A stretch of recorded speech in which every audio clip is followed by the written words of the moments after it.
foremost, I just want to say good afternoon, everyone. Warm welcome to today's event, Advancing AI Literacy for Public Good, Lessons Learned from Digital Ethics Officers. My name is Michaela Sullivan-Paul. I'm a Senior Research Officer here at EIPA, the European Institute for Public Administration. It is my absolute pleasure to be the moderator for today's session and to help guide what I know will be a very timely and thought-provoking discussion. Now, before we get started, I do want to invite our audience to quickly answer this question directly in our chat, if you could. It's a bit of a controversial one, but I'd like to invite you to answer the question of what digital ethics concern is keeping you up at night. This could be something like bias and discrimination, for instance. It could be a lack of transparency or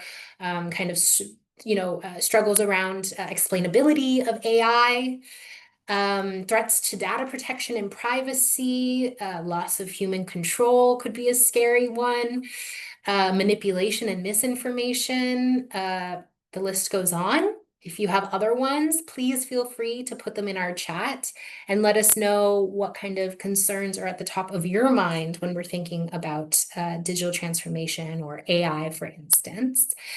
But here and across Europe, public administrations are undergoing rapid digital transformations. Technologies like artificial intelligence are reshaping everything from service delivery to public procurement, like in Albania's case, who've just appointed an AI system as their Minister of Procurement. In such cases, it is hard to deny the role that digital technologies like artificial intelligence are playing in public affairs and public life. With these opportunities come serious concerns like those that are being shared in our chat. I see here a lack of transparency in automated decision-making. Absolutely. I also see disinformation as another concern. Environmental impact of generative AI. Of course, these are all urgent and very serious concerns. And if you're anything like me, sometimes you might struggle to actually even rank them, to prioritize them in your head. And I think this is precisely some of the challenges that public administrations are facing. But these concerns, of course, mean that government's responsibility to uphold democratic values, to protect fundamental rights, to ensure that innovation is not outpaced, does not outpace kind of accountability and responsibility. This means that government's responsibility must remain a priority. And critical to this is developing AI literacy and awareness among developers, providers, and users of sophisticated technologies and all of the services that they support. This is why digital ethics is no longer a luxury. It is an absolute necessity. AI literacy is now considered an essential skill for public officials, not just for technologists and engineers, but also for legal advisors, for policymakers, administrators, and researchers alike. And the DEO for PA project, which is short for Digital Ethics Officer for Public Administrations, this project was created to respond to this growing need. Funded by the Erasmus Plus program and implemented by a cross-European consortium, the DEO for PA piloted a training program to build interdisciplinary capacity among public officials. The goal was to help them recognize, assess, and respond to the ethical, the legal, and the operational challenges of emerging digital technologies, especially with regards to artificial intelligence. But the DEO for PA project did far more than just fill these kind of skills gaps. It also helped create a community of practice. It's fostered collaboration across borders and sectors and has set a foundation for a more harmonized approach to AI governance across the EU, which I think we can all agree is absolutely in the benefit of us all here in the EU. So today's event is really an opportunity to present this project a little bit more for those who might be curious about learning more, but most importantly, to hear directly from past participants of this training, during which they'll share their reflections on what they learned, how the course or this training really deepened their awareness of AI literacy and digital ethics, and how they're putting this knowledge directly into practice in their own roles across law, research, and regulation. And we're truly very, very lucky to have them with us today. But before this, however, I'd like to first provide a little bit of an overview of the project, kind of what our intention was before we started it, and some of the lessons we learned along the way.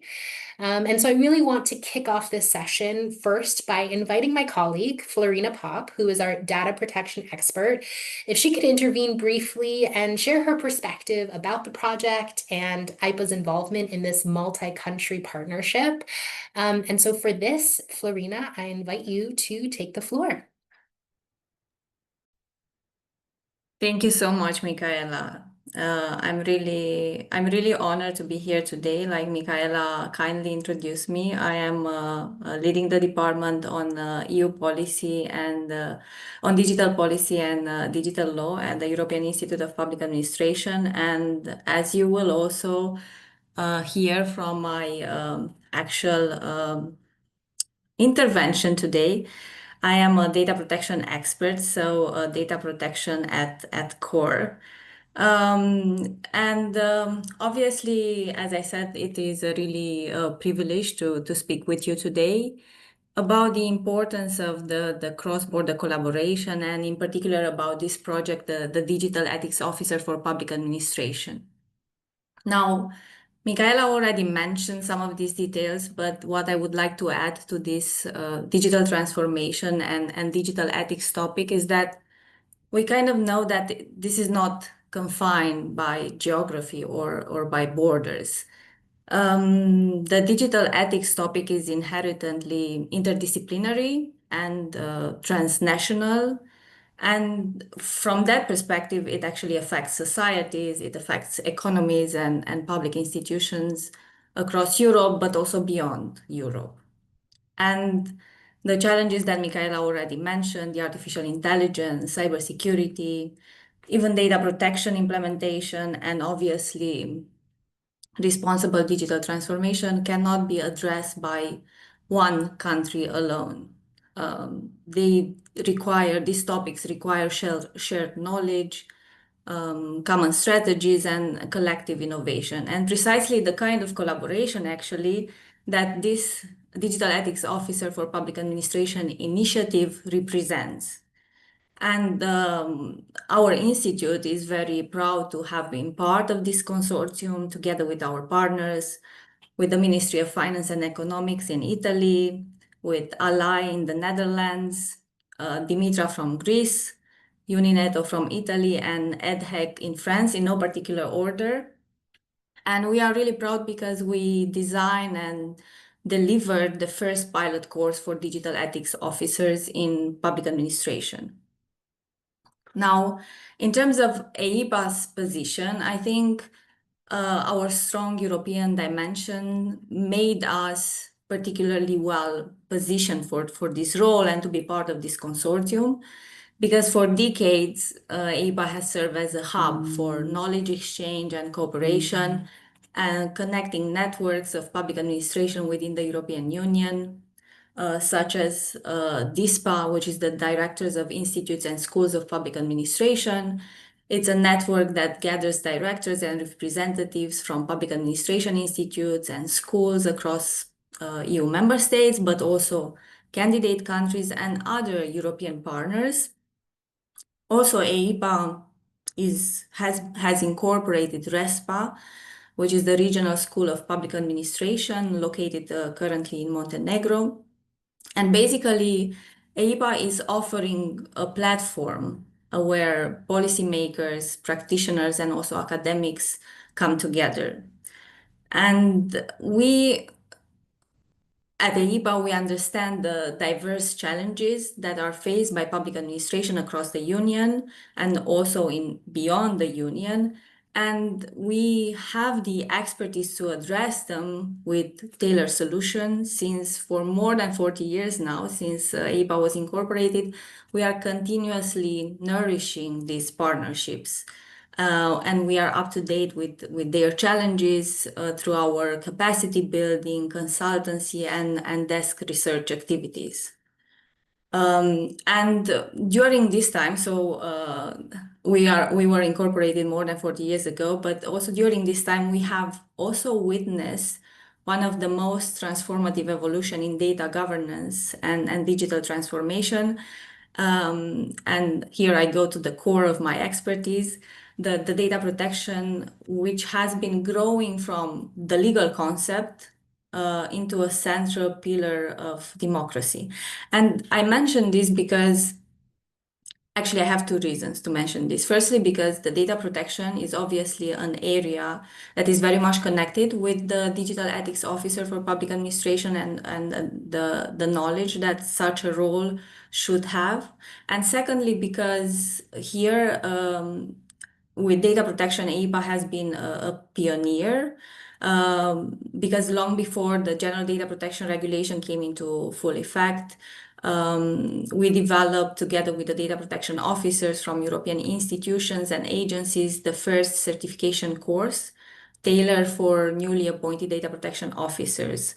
And today, this flagship program continues to train and to connect a vibrant community, actually, of over 1,500 professionals across Europe.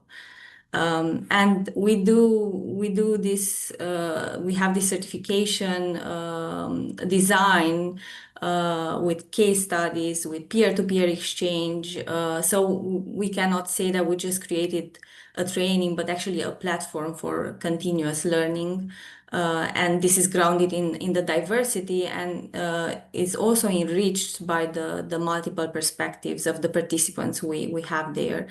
And this experience, I think, is relevant and it does matter for the digital ethics officers project because just as the data protection could not be advanced by just one institution or just one country acting alone, I think neither this new role, neither this new topic on digital ethics, because both fields, and I don't want to say that the digital ethics officer role is more complex, though it may be, are both roles are defined by complexity, by differences in national traditions, in infrastructures, the institutional settings, obviously, and yet both are united by the shared goal to uphold human dignity, to protect fundamental rights, and to strengthen the trust and at the same time ensure that innovation serves the public good.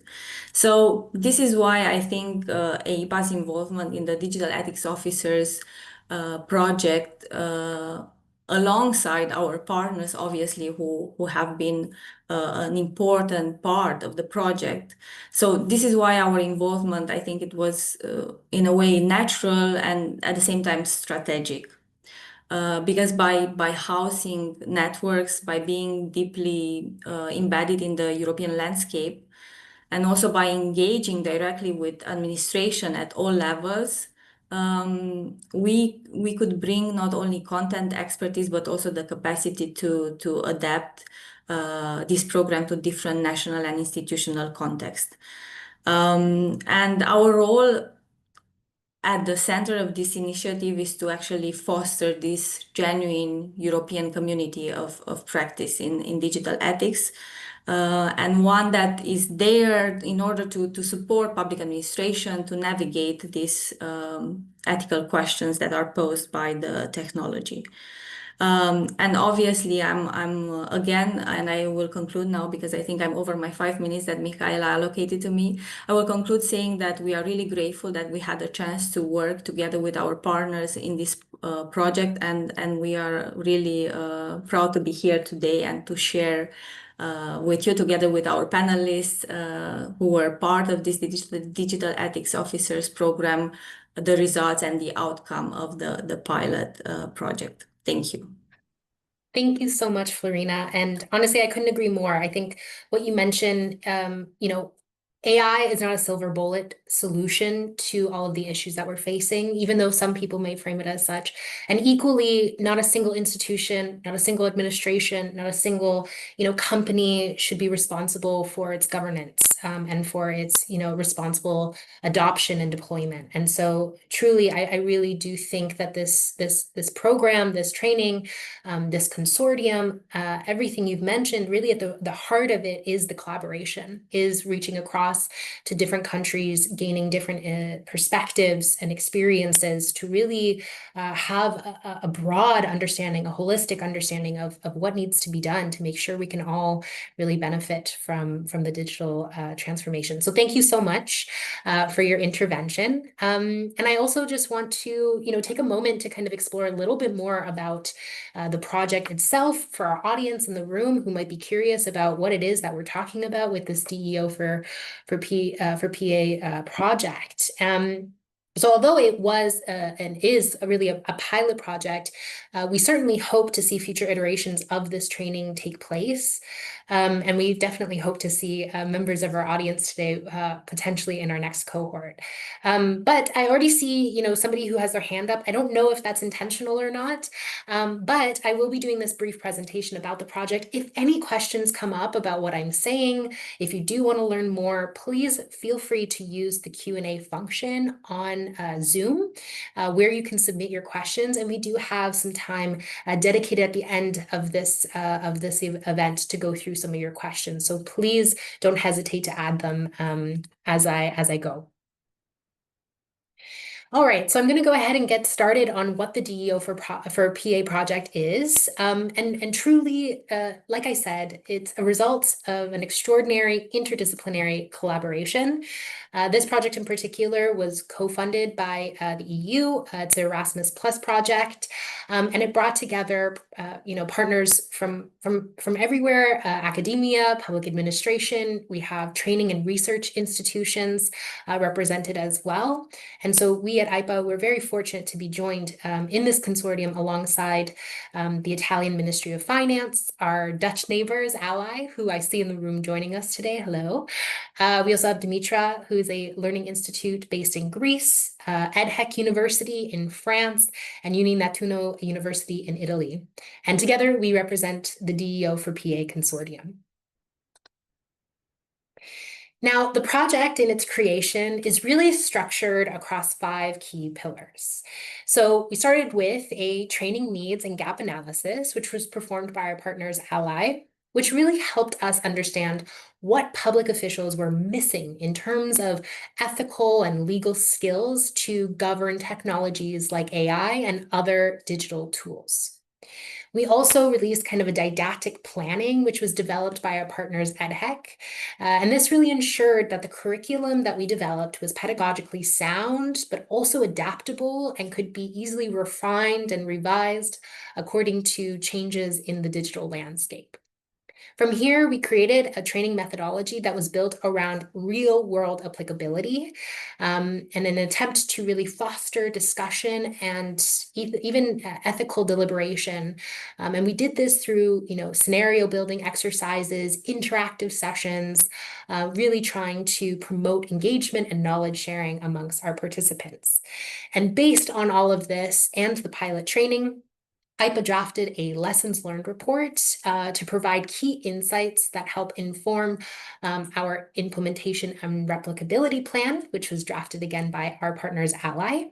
And all of this was really designed to develop or to determine how we could deliver and implement future iterations of this specific training that really reflects and responds to developments in digital governance and ethics. So of course, I don't intend to go through each one of these kind of deliverables or these pillars in greater detail, but what I think is worth noting here is the amount of the rigor and the research that has been done in order to develop this timely training, from consulting public officials across different EU member states to aligning curriculum with the European qualification framework, to gathering and analyzing over 4,500 data points that reflected the impressions and the feedback and the suggestions of our participants. This pilot program, from beginning to end, I think really represents a high degree or high standard of training design and development, which was truly facilitated by cross-border collaboration and strategic partnerships. Now, all of this work and these pillars of work were really vital in helping us as a consortium determine what exactly is a digital ethics officer and what purpose do they serve their organization or their institution.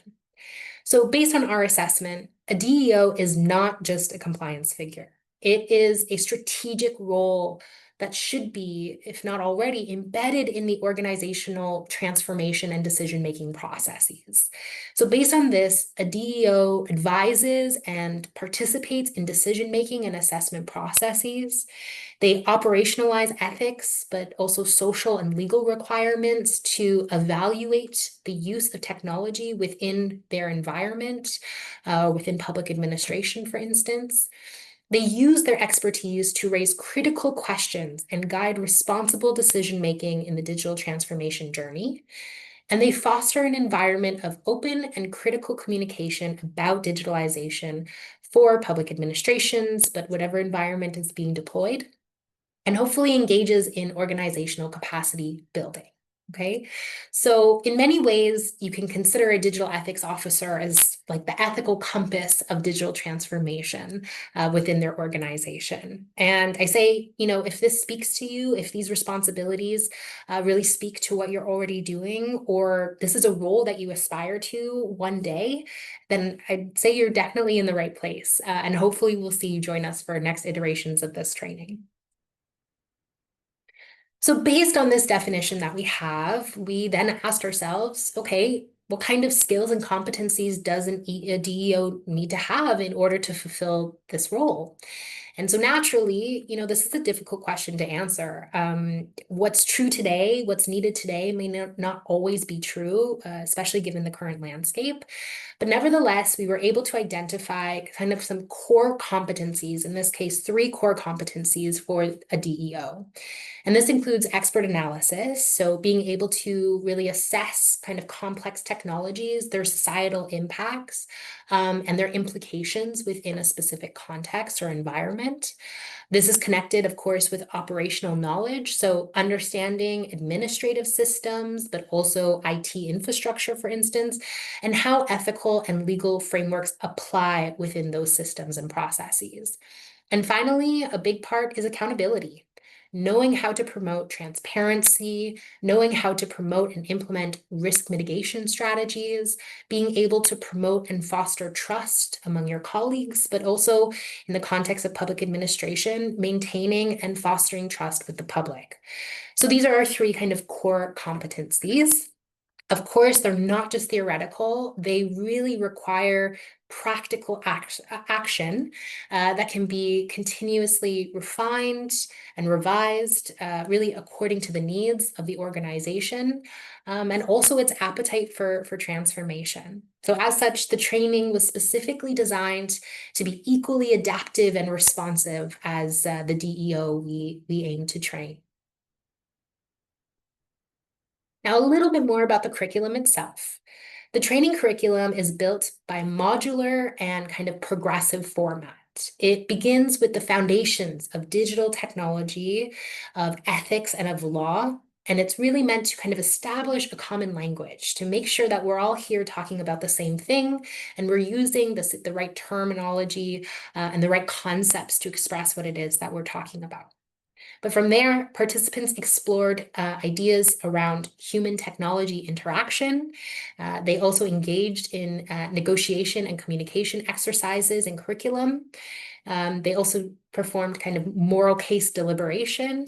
And ultimately, they worked towards applying all of these concepts and these ideas through 7 steps towards trustworthy AI framework. The idea behind this was to ensure participants could really bridge theory with action over these 11 modules, and to be able to kind of connect this theoretical and these practical aspects of the training. In our mind, future iterations could certainly be tailored and adapted according to its audience, whether it be different sectors or different levels of administration, or for sure different geographic locations. The modules were designed to be broad enough to educate the masses, while also remaining flexible enough to potentially be tweaked and tailored according to future learners' desires.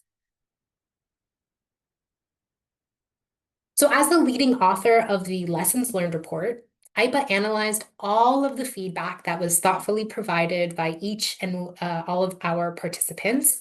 And so I'd like to take a moment to highlight that out of the 99 applicants that we received for this pilot training, 69 total participants were successful in completing this training. And we really want to thank all 99 applicants for their time and effort, and of course, the 69 participants for taking the time to complete this training. Of these, we had 80 or 98% who reported satisfaction with the training, and in particular, satisfaction with their preparedness in tackling digitalization risks upon completing this training. Of those, 41% of the respondents reported feeling very prepared for their role, while another 11.5% reported feeling very well prepared for their role as a DEO in their respective organization. Equally, 98% also reported an improvement in their overall understanding of digital ethics upon completion of this training. So given the complex nature of the digital transformation, specifically in applying it to public administration, for instance, we deem these results very encouraging in reassuring us as the partners that we're on the right track. Participants are benefiting from this training, and more professionals are better equipped and prepared for today's and tomorrow's digital challenges. And this is truly why we initiated the project and why we hope others like yourself enroll in it to help sustain its important mission of strengthening digital ethics and AI literacy in our administrations. So from here, I will pause and hope that you can no longer see my screen. But really, I think that's enough from me. I think it's time that we hear directly from our participants from the pilot training and really hear about their experiences and their takeaway from their enrollment. So for this, I suggest we move to the heart of this session, which is our panel discussion, where we are welcoming 3 outstanding participants from our DEO pilot training. But first, I'd like to take an opportunity to invite or to introduce our panelists. So starting with Karen Deitel, who is a privacy professional and data protection compliance specialist. She is certified as a data privacy solutions engineer. She has worked as a data protection lawyer in Vienna for several years and has been involved in the digital economy since 2010. After passing the bar exam, Karen founded her agency, Value Design, to help companies and public authorities develop and implement digital compliance, risk management, and digital ethics strategies. She is also a lecturer, speaker, and author of publications. And in this capacity, she specializes in legal design and in 2021 started a social business initiative, which is called CDR Austria, which is a platform for events such as the CDR Congress in Vienna, as well as working groups and training sessions. Karen, thank you so much for joining us today. Next, we have Margarita Iloopolo, and she is an experienced legal counsel. She has a proven track record in navigating complex regulatory environments and providing strategic direction with extensive professional experience in European institutions and international organizations. Margarita is currently a senior legal expert at the Single Resolution Board. She has previously held positions at the European Central Bank, the International Monetary Fund, and other organizations. Trained in both law and economics, she brings a combined perspective to her work with a particular interest on the legal aspects of digital transformation in the financial sector. Margarita is deeply committed to advancing financial and educational inclusion and actively contributes to pro bono initiatives on transparency, anti-corruption, and digital ethics. She is joining us today in her personal capacity, so the experiences she shares here are a reflection of her personal views only. Finally, we have Valeria Neglia, who holds a master's degree in philosophy from the University of Palermo in Italy, and has been working as a project manager at the Université de Côte d'Azur since 2017. In this role, she assists the Center for Modeling, Simulation, and Interactions, or other known as MSI, by coordinating the activities and ensuring their visibility and broadening their reach. MSI focuses primarily on data science, high-performance computing, and artificial intelligence, with applications in fields as diverse as biology, physics, archaeology, and linguistics. Combining her philosophical background with her daily support to scientific research projects in data science and AI, Valeria has cultivated a strong interest in digital ethics.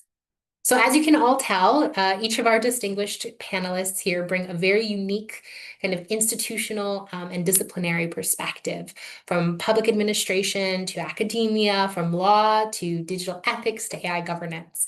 So for the next 45 minutes, we'll explore the changing kind of digital landscape, how it's reshaping public service, how DEO project has helped build AI literacy amongst our participants, and how this learning is already being applied in daily work.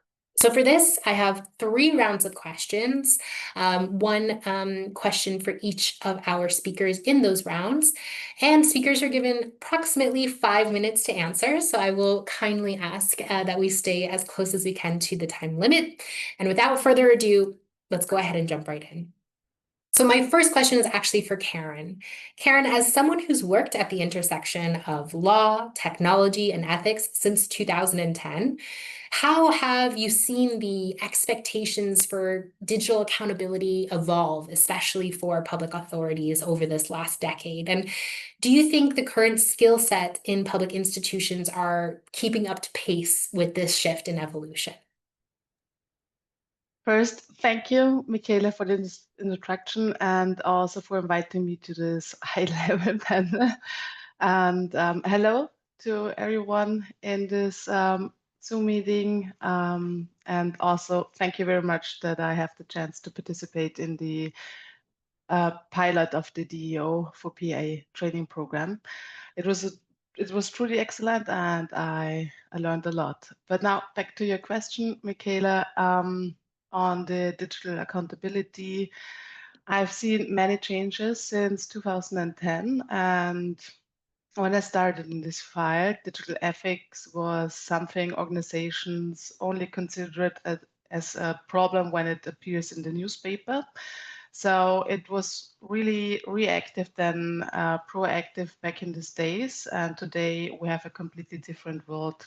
Digital accountability has moved from being a nice to have to be an absolute necessity.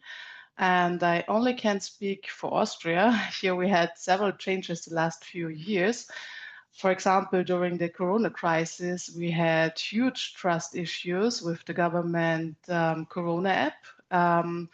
And it's really interesting. Most people have no problem sharing a huge amount of sensitive data with big tech companies, but with our federal government, that's a problem for them. So yeah, it's different. And we also have a prominent second case in Austria, the so-called algorithm developed by the Austrian Public Employment Service. Was meant to help job seekers find new opportunities much faster. But unfortunately, we had to fight a huge bias problem. And in the end, it was stopped by the Austrian Data Protection Authority. Another discussion arose when the federal state of Tyrol planned to introduce a pregnancy termination register to collect data from women's individual motivations for terminating pregnancies. And this was also forbidden by the Data Protection Authority. So public authorities in Austria are starting to see the accountability as an important part of their work. And it's not just a legal requirement anymore. It also helps to accept and use new digital products and services. And if people don't trust something, they won't use it, which makes the project a failure. And in the end, it's not sustainable. Well, a lot of resources went away. So, for example, I was also asked to speak at the Austrian Court of Audit about its responsibility, and they now include this topic in the audit programs and reports. There is also an Austria practical guideline for ethics in digital administration. It was published in the second edition last year in December, and it includes also advice and guidelines how to handle generative AI. Overall, progress is made. However, there are still many challenges, such as that the technology is developing quickly, and also in Austria we have to fight our limited budget situation, and also the mindset of we've always done it this way, so we will keep it this way, and the great fear of failing, that projects will fail, that they will be part of the headlines in newspaper, and then it will be better not get real. And with all these problems, I think programs like the DEOs can help us, that we will focus on a human-centered digital service, and that it will be soon the normal way of working to consider digital ethics risk in our daily work. Yeah. Thank you so much, Karen. Certainly, I think there is some resistance when it comes to challenging the status quo or adopting kind of more innovative approaches to things. And so I'm glad that you mentioned these. Of course, there are some case studies which don't serve well, but I mean, the more we become aware and literate in kind of the risks associated with these technologies, the better we can do in avoiding these types of kind of negative outcomes down the road. So thank you so much for that. Next, I move on to Margarita. So given your experience in navigating the legal and regulatory kind of systems across different jurisdictions, but particularly in the context of banking and financial regulation, how do you view the need for kind of new ethical and regulatory skills among public administration as AI and digital technologies become kind of more embedded within the core governance kind of systems in these environments? And I wonder, are there any parallels that you see with kind of this evolution of compliance and risk management within the financial sector specifically? Good morning also on my side. Many thanks, Michaela, for the kind invitation, and I'm so glad to be here among all of you and actually share experience on this amazing project that it was extremely fruitful for me, the DEO for PA. And a very much needed disclaimer on my side. As Michaela mentioned, I only speak in my personal capacity, and of course my views represent only myself and not necessarily my current employer or the EU in general. And now back to the discussion and the question by Michaela. As of course you have all noticed, digital transformation is actually the latest trend. And this has as a result the fact that public administration across member states, across the EU, across the world actually, is going through a very transformative change. And for me, a crucial point is the fact that this very transformative change, perhaps the most transformative we have seen over the last centuries, to be honest, at the same time happens to be happening on the front of the public administration, on the front of the addressees, the citizens that they receive these services, and of course the industries that are being affected. So we will all be necessarily for a very long period of time at the beginning of a learning curve, all of us together. Until very recently, what was usually the case was that the public administration was a pioneer in setting the regulatory frameworks, then they would unfold and deploy them within the society, and then of course the industry and the citizens would be the addressees of these regulatory changes. In this case, we see a different route of the development. We see actually the practitioners, the industry itself, developing and deploying AI solutions, technical solutions to our problems, and then all of us entering this kind of learning curve in order to be able to follow the pace of these developments. So necessarily, this puts a little bit of distress upon the decision-making on how exactly to incorporate all those technical solutions in your daily activities. A very interesting point that I have noticed is that it's not only that the stakeholders, usually we would have different, let's say, focus areas among the different stakeholders that would be very vivid from the very beginning. Now, this is not that vivid anymore, in the sense that you have on the one hand the AI practitioners that develop the technical solutions. On the other hand, you have the addressees, the recipients of those services. You have different regulatory stakeholders. You have data protection authorities. You have supervisors of the banking sector. You have supervisors of the different industries being affected. And all of them share different agendas and slightly different priorities. And all these have to be somehow matched. And for me, it's the digital ethics field that actually brings the solutions, because it understands the AI applications and conceptualizes them. It provides the necessary values, the necessary morals that need to be attached to those concepts.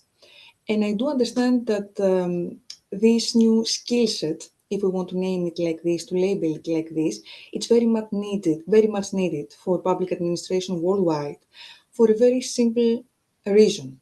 Until very recently, most of us who have been recruited as legal professionals, economists, compliance experts, regulatory experts, data protection experts, we have not been recruited necessarily as AI experts. Nevertheless, we have to become ones, because we necessarily will have to interact, if not fully use AI applications in our daily activity. And therefore, we necessarily need to, let's say, increase not just our awareness, but also our deep understanding of the consequences of these applications in our daily activities. And this is the reason, actually, I consider this kind of training for digital ethic officers absolutely reaching us at a very crucial point of time, when we see the uphill of this digital transformation actually starting. And we have also an obligation as public administrations at the same time. We need to accelerate our pace, to increase our understanding at the minimum possible time, in order to be able to safeguard the rights of the affectees of these technologies. Because contrary to anyone else who is a professional performing its own, acting in his or her own capacity, the public servants, they do work for the public interest, so they do work necessarily for others. And this obligation on our side makes us at the forefront of safeguarding the rights and interests of people, affectees, that are not necessarily aware of the side effects that these technologies will bring along. So necessarily we have to do this as well. When it comes in particular to my area of expertise that connects mostly to the financial sector, banking sector, etc., what we will see definitely in the years to come is that, of course, there is a long culture in the financial sector of compliance with the regulatory framework, compliance experts, regulatory experts. But from now onwards, it is 100% sure that any kind of formalistic approach to compliance, tick-the-box exercises, will not be able to, let's say, avoid side effects that the AI technology will bring. So compliance and risk assessments will have necessarily to take into account the digital ethics component as a core concern at the very beginning of the process, and not just as a nice, sophisticated add-on at the end of the process. And I think this project especially pushes us toward this direction, in order to ensure that all public administrators, despite their profiles, whether they're legal, compliance, economists or not, that they bring ethical considerations at the very beginning of the adoption and deployment phase of the AI technology. And I think that was a very fruitful, let's say, very useful takeaway for me from this training. Thank you so much, Margarita. I really appreciate those insights. And I think you're right. I mean, there's an aspect of it where, there's a certain skill set that's needed to be able to adopt AI effectively, but there also needs to be a whole conversation about how that's done responsibly, not just to be able to achieve, certain efficiency kind of outcomes, for instance, but truly to ensure that we're protecting fundamental rights, that we're protecting the users and the beneficiaries of these services. And of course, that is very important in public administration, but equally, across the board, we really need to have a user-driven kind of perspective of how these systems are embedded within services, within organizations, etc. Okay, I move on to Valeria, who offers a very unique or different perspective, but equally valuable perspective to this conversation. And even though your role in particular isn't currently focused specifically on leading the digital transformation, you're really closely working and very much involved in supporting research projects that apply AI and data science. And so I'd be curious to understand, how have you seen kind of the ethical and legal critical dimensions of digitalization become more relevant in the work that you're doing, and whether, you know, the experiences that you have mirror those of Karen and Margarita. Yeah, thank you for this question, and thank you for the program in general and for inviting me today. And thank you also for the insights that you already had from Margarita and Karen. That's very, very interesting. So going back to the question, first of all, I believe that no matter what we do for a living, every citizen should cultivate a greater awareness today of the ethical challenges that are shaping our societies and work to ensure that democratic values are respected. But this is especially important for those of us working in public administration or for public university like me, where the highest level of transparency and fairness and impartiality must be upheld. And it's important to maintain public trust, as Karen mentioned. What my role is, as you mentioned, I'm not directly engaged in the digitalization of public administration, so I can't talk about it, but I'm involved in some research project where AI and data science are deployed or applied to a wide range of disciplines. And in my work, I provide administrative support to research projects and ensure they get wide reach. So administrative support to the research engineers working in this project and to the scientific committees that evaluate this project. Even though I'm not in charge on defining the criteria or the decision making for this project themselves, I'm responsible on monitoring these projects and communicate about them and their progress.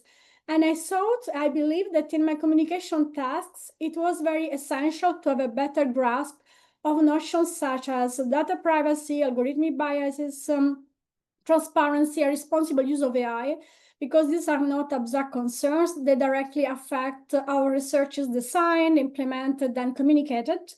In fact, one of the main takeaways from the program was that the ethical considerations should intervene and are essential at any single stage of the entire cycle of the AI system, from the goal definition of a research project and its impact, its foreseen impact, from the data collection, the data processing and storage, that can be more tricky. For example, it's about genetic data, biological data, to the development and training of the algorithm and the deployment, what impact it has on society.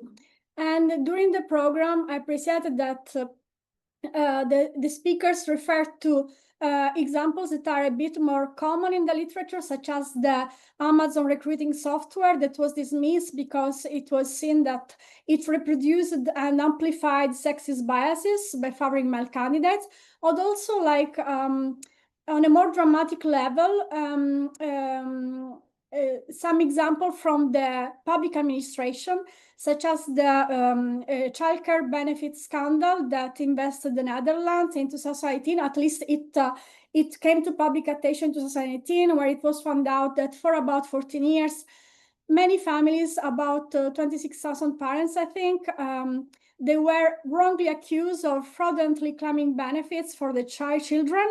And these families were primarily from migrants' backgrounds. So it's from these examples from theory and practice and case studies, the program made it very clear that the use of automated systems can't be assessed only on technological basis or legal basis, but as well as ethical grounds. Thank you so much, Valeria, and thank you all for a very interesting segment in kind of helping us understand kind of the evolution and the shift in the conversation we're having around ethics amidst the kind of these digital transformations that are taking place in academia, in public administration, and in other areas of life. I propose we now move to the second segment, which really is meant to kind of focus a little bit more on the DEO project in particular, and how it is advancing kind of AI literacy and awareness, precisely the kinds that you reference are so needed right now. And for this, I stay with Valeria. So as someone who is working within academia and supporting kind of this interdisciplinary research involving AI and data science, how do you kind of relate and define this term of AI literacy, and what roles can the university or can universities like Côte d'Azur play in kind of defining or developing kind of an interdisciplinary understanding of AI literacy and awareness, not just for public servants, but really for everybody, for the masses? Well, from my perspective, AI literacy is not just about understanding the technical side of AI, it's clear from the program, but for non-experts like me, for example, that knowledge is possible only up to a certain level. AI literacy also means understanding the ethical, social, and legal implication, and it's about making informed decision, being aware of opportunities and risks. And you don't need to be an AI specialist to do that. Every citizen should develop this awareness because now AI is everywhere, especially since when large language models, generative AI like ChatGPT was deployed, AI was brought into the public space. Even if we talk a lot about AI, but in reality, we know very little about it. There is not even unanimous agreement among specialists about the definition of AI itself.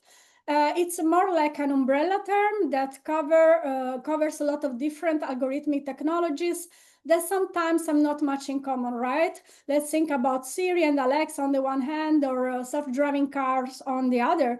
And the term itself is misleading. Artificial intelligence is accused to still be very dumb, very stupid.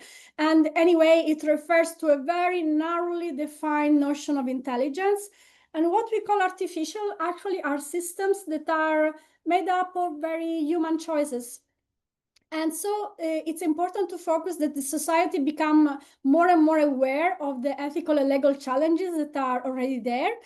And is not even pertinent to what public debates sometimes do in certain kind of press, to jump to a dystopian future when machines gain consciousness, like in a Hollywood movie.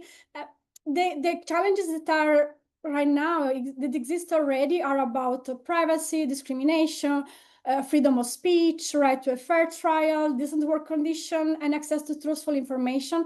And this was made very clear during the program.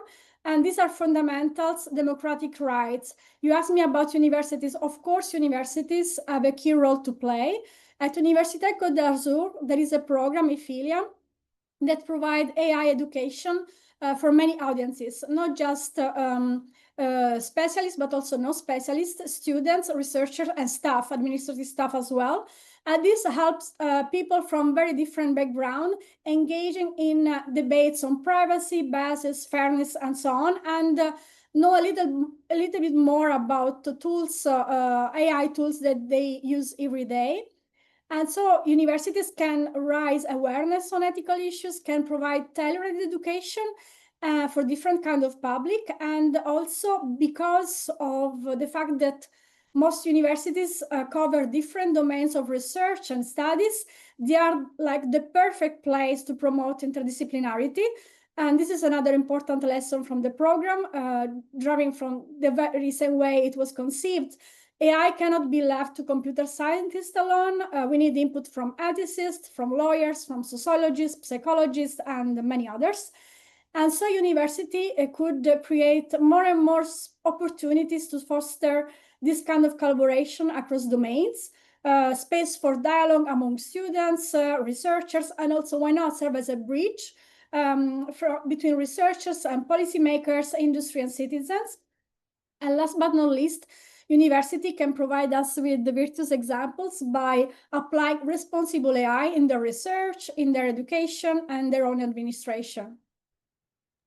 Thank you so much, Valeria. I think you really touch on something which is, we still don't have a clear definition of AI. Never mind AI literacy, right? And so I think it's extremely important that we do kind of create opportunities to have harmonization, to have cohesion and kind of consistency in the way that we're approaching these extremely complex terms, and making sure that we're using them correctly when we do have consensus on these definitions. And certainly universities play such a vital role in defining these terms, but then also making sure ensure that those competencies are established across the masses. So thank you so much for that.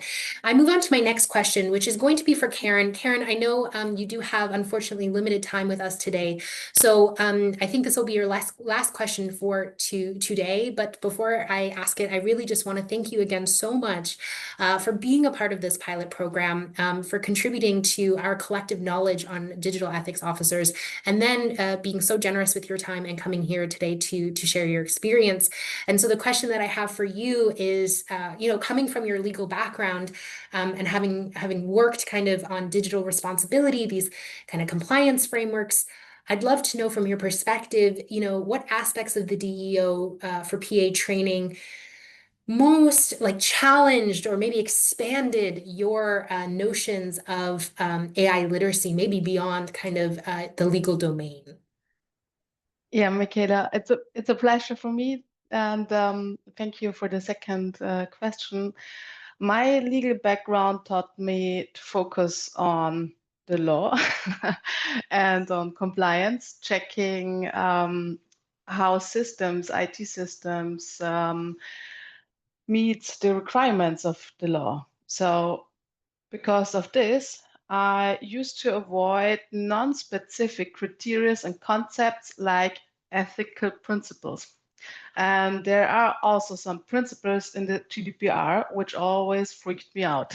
So it's like, what's that? So, in practice, how can companies and also public organization comply with it? And such ideas often require a significant time to be interpreted, also by courts, and in the end, they're going to European Court of Justice just to be finalized. So the DOA for PA course showed me that it isn't always this case, because sometimes there are no regulatory rules or laws to guide us. And in this case, we need to rely on our core values, like for us in the European Union, what is right for us in the direction also of human rights and so on. And with AI, we're entering new territory in many use cases of application, and therefore the guidance for us should be our digital principles. And the DOA for PA program helped me, and I hope so for the future, to overcome this fear of getting in touch with soft topics like ethics. It's a really important.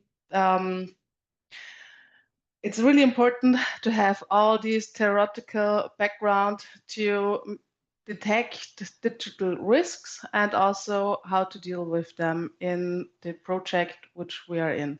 And for example, for myself, the moral case deliberation process was really helpful. A framework, a way to work me through this process, how to orient myself. And also the session with the negotiation specialists were very useful. This training showed me how to convince teams to care about the responsibility, because it's often a huge fight to care about data protection and privacy rights.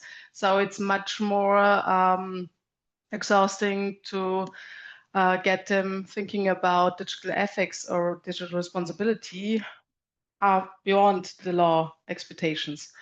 But in the end, it will help us avoid trouble in the future or in the end of the project. So this were my two big learnings. That the course gave me a concept with the moral case deliberation process, how to handle digital risk, and second, how I can convince others also thinking about digital ethics. Thank you so much, Karen. I think your experience definitely echoes kind of the experiences we gathered in our focus groups at the early stages of what kind of skills do you need to be able to advocate for ethical AI? And it's a huge reason why we did decide to incorporate what might be considered kind of these more soft skill components to the training, like the negotiations and communications one that you mentioned. That one was hosted by our EIPA expert, Frank Lavedo, and he really does kind of establish why it's so important that people who are in this role have the ability to advocate, to communicate, and to negotiate how these types of kind of complex projects could be initiated and implemented within this context. So thank you so much for sharing. And again, thank you so much for being here today. I will move on to our next question, which is for Margarita. So as somebody also with kind of a strong legal background, but in this case, really pertaining to kind of the financial policy or sector, how did the DEO for PA training complement or challenge your understanding of AI literacy, given your experience so far? Were there particular kind of modules or maybe discussions that helped you kind of connect those technical and ethical kind of considerations for yourself? And were you able to kind of extrapolate it or relate it back to the work that you're doing in the financial sector? Mm-hmm. Many thanks for the question. Actually, I'm very much amazed also from the responses from Valeria and Karin. They were very, very, very interesting. On my side, obviously, due to my legal profile, I'm very much familiar, let's say, with the legal approach, compliance approach when it comes to the regulatory requirements. For example, the impact assessments for the ones coming from the data protection side is an exercise that is very well known. What I really admired when it comes to the DEO training was the fact that it went a little bit further than what would be legally sound or what would be financially rational. It actually asked what would be operationally viable. And this is a notion that goes far beyond the other two, meaning that operationally viable has to actually, of course, provide a solution to a problem that we know is existing, use the right technology, address some kind of concerns from the addressees, but also viable means to serve the values that are important to the stakeholders being affected, respecting certain limits. And these limits will be, for example, the fundamental rights that at least in the EU we consider as an imperative, and also ensuring that the solution will not have any kind of long-term harm upon the society in ways that are not irreversible. So this operational viability of the AI systems actually was a notion that was very much stressed throughout the training. And actually, I cannot agree more with Karin that the moral case deliberation, the MSD, actually was, for me, two of the most interesting modules that I had the pleasure to attend during this training. And this was why, first of all, it offered you a very structured way in order to make dialogue when it comes to AI-related applications. And on top of that, it taught us that it's not a step-by-step approach. It's a whole process that is totally interlinked. It cannot be that the impact assessment, for example, is completely attributed to the compliance expert or the legal expert, that all the stakeholders need to gather around the same table, exchange their views, accept certain fundamental issues. For example, the fact that there are more than one solutions available, that no solution comes without any harm at all. So all of them will have some kind of side effects, advantages and disadvantages. And these are some kind of common acceptances that build the necessary floor for people to exchange the information that they need. And of course, then you have to translate the values into the morals that will go into the system.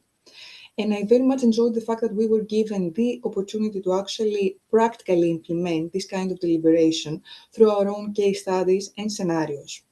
And also a very valuable takeaway from this process was that usually we listen to concerns like don't overburden the administrative process, don't overburden the decision-making process. Let's simplify the decision-making process. But in fact, this kind of deliberation approach actually simplifies the process because it allows for all opinions to be gathered in the same table. It allows for all advantages and disadvantages to be valued at the same time, and actually making, on behalf of the administration, a very conscious decision about the solution put forward and the potential side effects it may bring along. And also a very important point is that if you opt out from this process, if you wish, in the name of the simplification, not to undergo this kind of reflection and awareness stage, then the final product of the application does not mean it will be apolitical, in the sense that it will be free of values, biases, etc. On the contrary, it means that the final result will have inherently all those biases, all these negative values, but you will have never checked or questioned them throughout the process. So in a way, for me, this kind of moral case deliberation takes the stigma out of these AI applications and allows for all the stakeholders to make informed and conscious decisions about what comes forward, and even question whether an AI application is always needed, or perhaps the same result can be achieved by alternative means. This was also very, very helpful for me.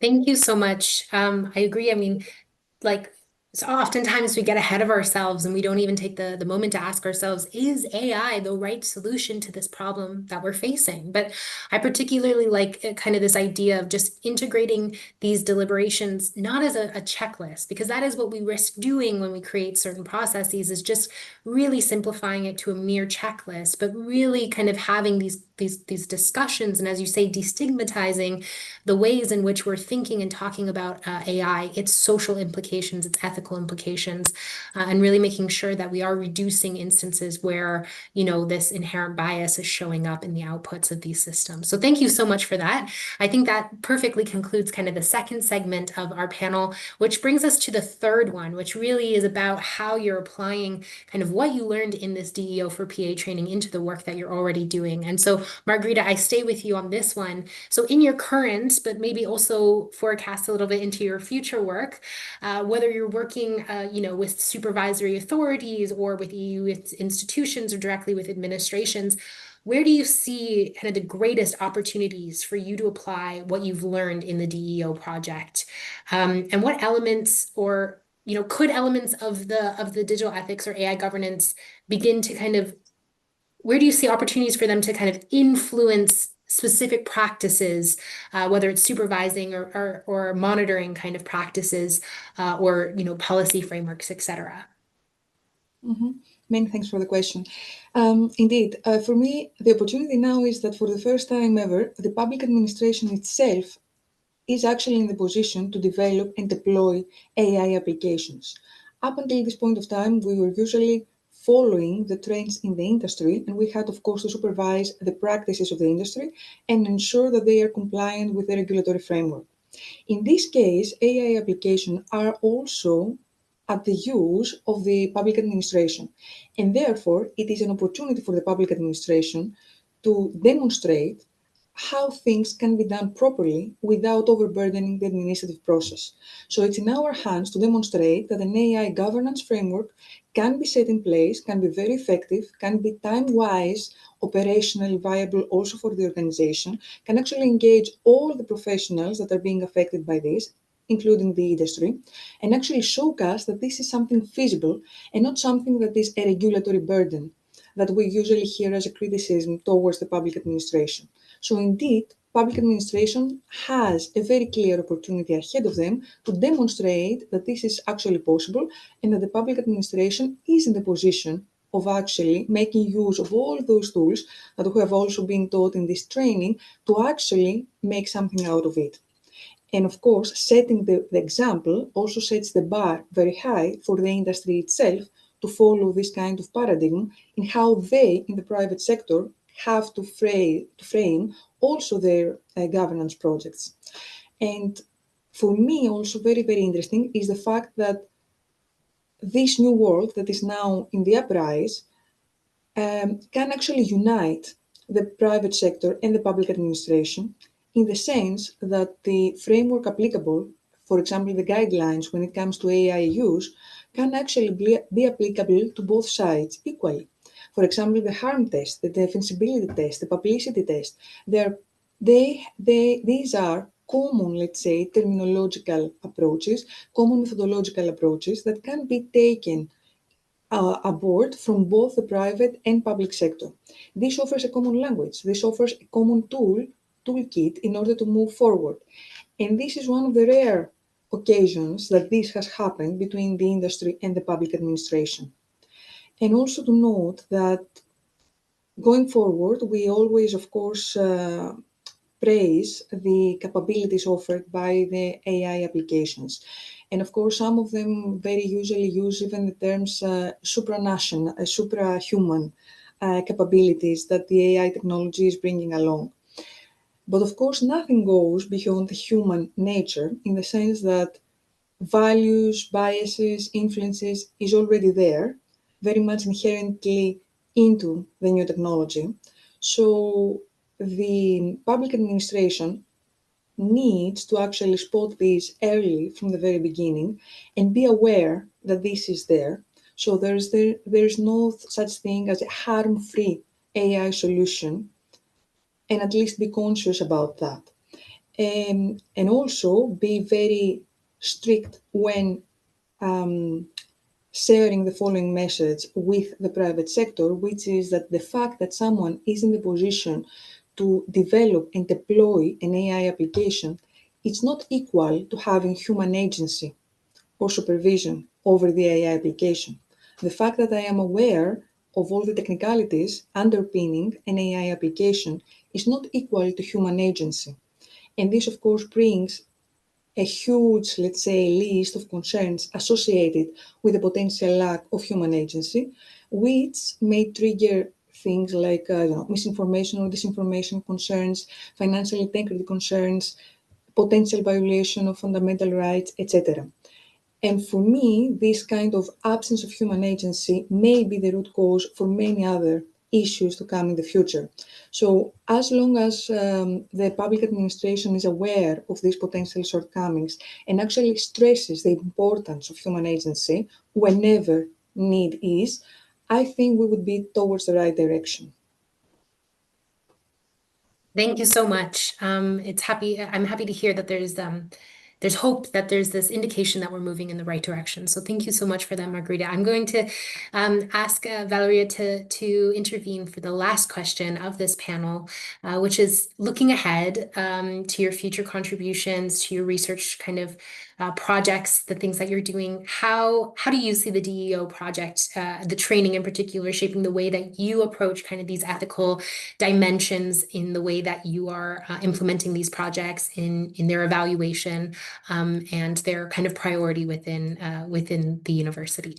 Yeah, indeed, I believe participating in the program would be beneficial to me and to anyone involved in drafting a research proposal or an educational projects, mainly for three reasons: for the legal background that it provides, for the ethical background, and for the interpersonal skills like my colleagues referred to. First of all, the O4PI provide us with the European legal framework, the legal scenario where a project can be designed and implemented. The speakers reminded us that there is no legal vacuum in technology and AI, even if, of course, the legislation may improve and for sure it will evolve. So the European jurisdiction provides us already with the boundaries, like the walls within which human rights can be respected and democracy can flourish and projects can be developed. Secondly, the program made it very clear that ethics, as I think Margarita mentioned, is not a matter of ticking boxes just to ensure compliance with the policy or some ethical guidelines. It's never possible to reduce ethics to a checklist or to follow some rules. It's possible when you have to teach some ethics or how to behave to a 2-year-old kid. You tell, be kind, be honest, don't tell lies, and so on. But then you can rely only a little bit on it, and then you have to go farther because it's impossible in any domain, because there will always be some ethical dilemma that will pop up between two different values that are in contrast in the certain circumstances. It could be, for example, security and privacy, or it could be many other of them. And the program emphasized that, yes, we have guidelines, but it's important to focus on the values that European legislator wanted to preserve. And I really appreciate that the program challenged us also to question the difference, for example, between human error and AI error, the role of empathy in decisions, the myth of AI impartiality, when people think that AI could work better in recruitment or in performance evaluation. It raised awareness of the social and psychological consequences of being always tracked and assessed by AI tools all day long. And in this sense, I really appreciate that ethics was never described during the program as a tool that justifies AI, or that is just there to legitimize AI implicitly and just say, try to make the AI tools go to a certain path. Sometimes it questions the legitimacy of AI application in certain domains. So by talking about human dignity and human rights, the program made us question the foundation of our democracy, but also what does it mean to be human? Our humanity can be preserved, and if there are some realms, some domains that we can't at all delegate to AI if we want to stay human. And finally, some modules of the program were devoted to the so-called soft skills, such as negotiation, critical thinking, argumentation, intercultural communication, I believe. And because those interpersonal skills, as you say during your introduction, were detected as relevant to the role of digital ethics officer, on the top of IT skills and legal skills that, of course, a digital ethics officer has to master. But those skills, those interpersonal skills, are relevant for anyone involved in a project, in drafting a project, and of course can also help to bridge that gap that for sure we have when people with a technical and not technical background meet. And so they have to share their insights and agree on terminology, as you said. And so this interpersonal skills part was also important and can help in my daily job. Thank you so much, Valeria. I think that's a really amazing place for us to kind of conclude this panel discussion. And so I want to thank you all again so much for sharing your experience and really kind of highlighting specific aspects of the training that you're already applying that have kind of reshaped your relationship to the idea of digital ethics. And really, really, again, appreciate you participating in the training and then also sharing your feedback here today. We are going to move into a Q&A session where we can hear directly from you, our audience, if you have any specific questions for our panelists about the training, how you can get involved. In fact, if you are interested in participating in future iterations of this training, oh, that's not what we need here. Well, we can. There we go. I encourage you all to indicate your interest in learning more about the training, either by scanning this QR code or using the link that I've shared in the chat. This will mean that you will receive kind of updates about future versions of this training where you or your colleagues or somebody you might know who could be interested in developing kind of this digital ethics officer training will be able to be updated accordingly. So take a moment, please, to scan the QR code or click on the link, indicate your interest, and we'll be sure to update you accordingly when there are future iterations available.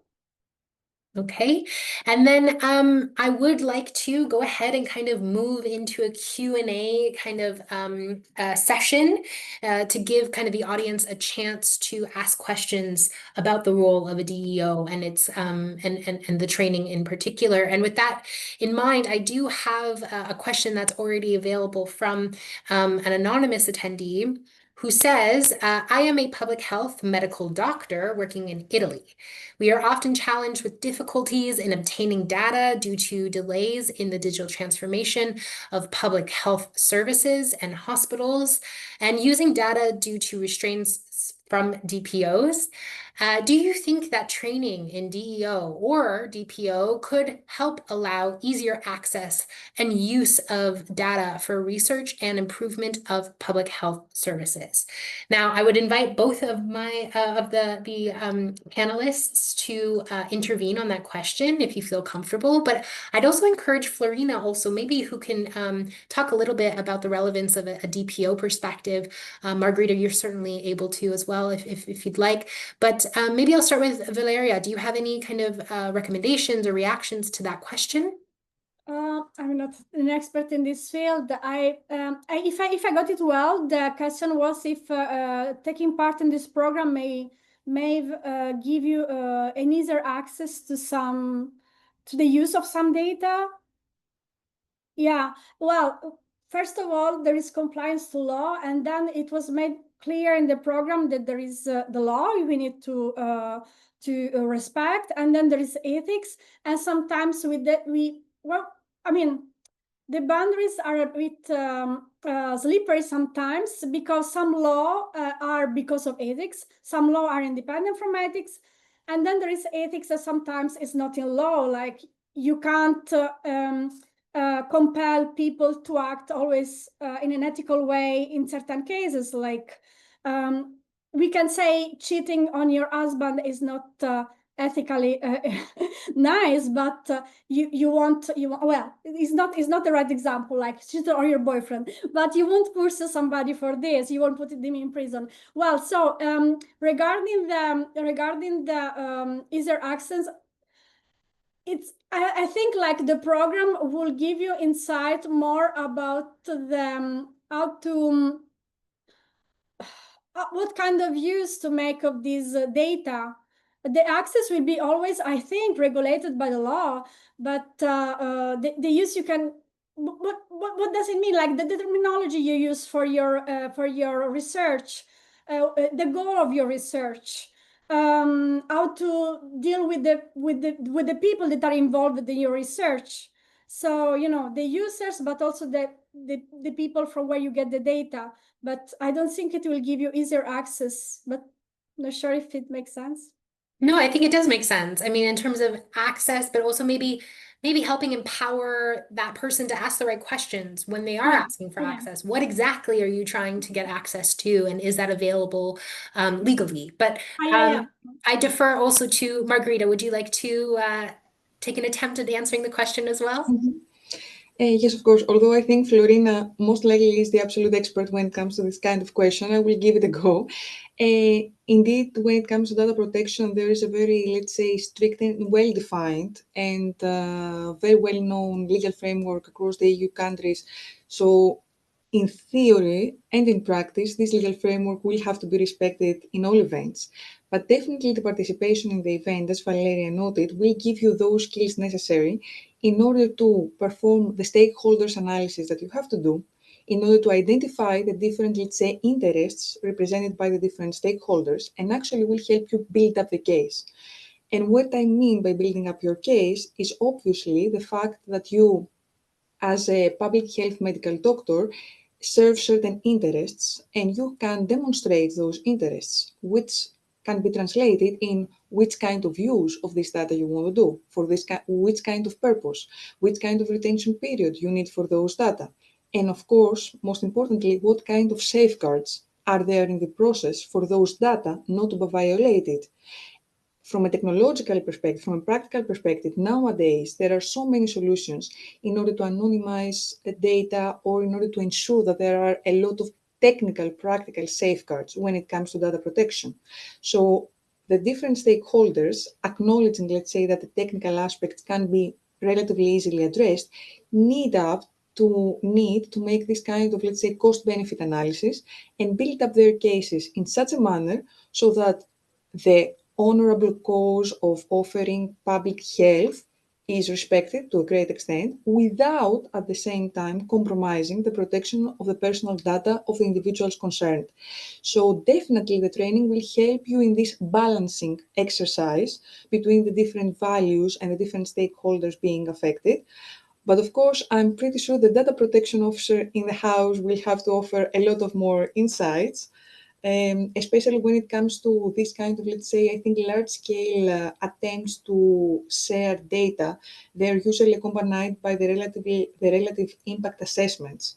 And in that context, normally, these kind of perspectives, like the necessity for medical uses by the staff itself, would be an aspect to be taken into account as well. But I leave the floor to Florina because, of course, it's her expertise.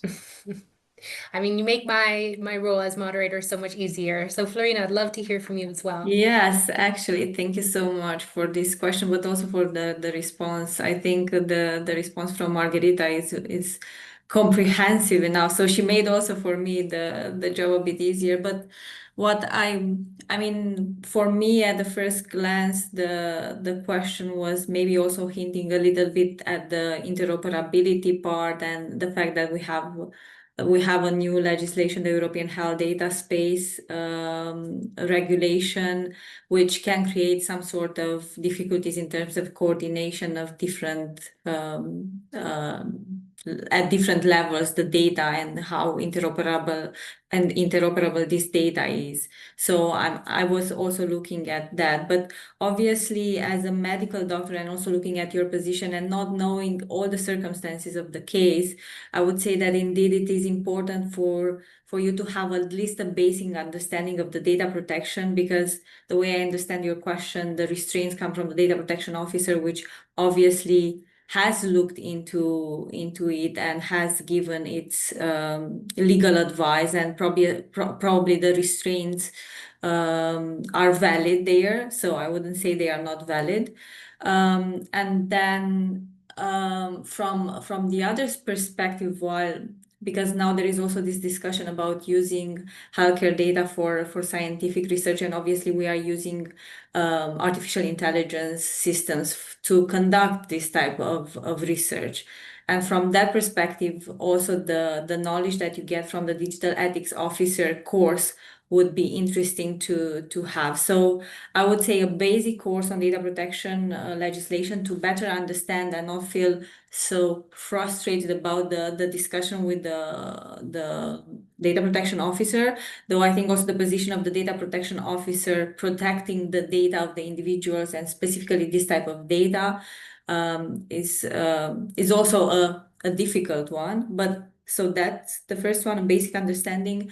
And then if indeed you are going to be involved more in these clinical trials type of activities and research using AI systems and trying to understand on how of the data that was initially collected to treat patients can then be used in scientific research, so an additional purpose to the purpose for which was initially collected, and then I would say that it's also good to have an understanding about the digital ethics officer and the ethical topics that you get from that course.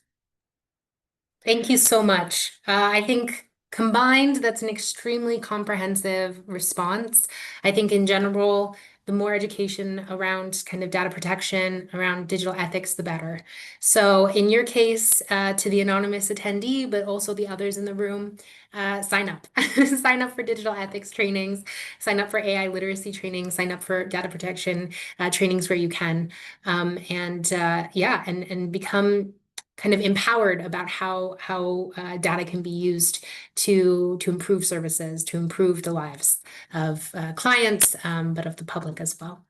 Sorry to interrupt, Michaela. I just realized that I didn't mention, because next week we have this 3 days health data course, which basically gathers all the details, almost all the details.